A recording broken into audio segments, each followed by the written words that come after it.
Welcome to Praxie Best Practices. I'm Soren Kaplan, co-founder of Praxie.com. The Project Purpose Worksheet is a way to essentially scope out and define a project. A lot of times we think about doing a project without stepping back first to really understand why we would want to do it in the first place.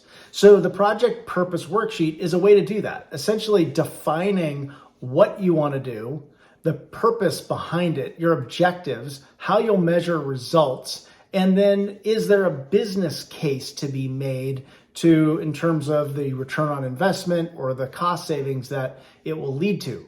So if you just use the worksheet to think through why you want to do a project, what that'll then allow you to do is have a conversation with the project sponsor to perhaps get more formal funding or create a project plan that really brings it to life. But the project purpose really is the underlying rationale for why you would do it in the first place. So the worksheet's a way to help you think it through so that you can figure out, does it make sense to go to the next step?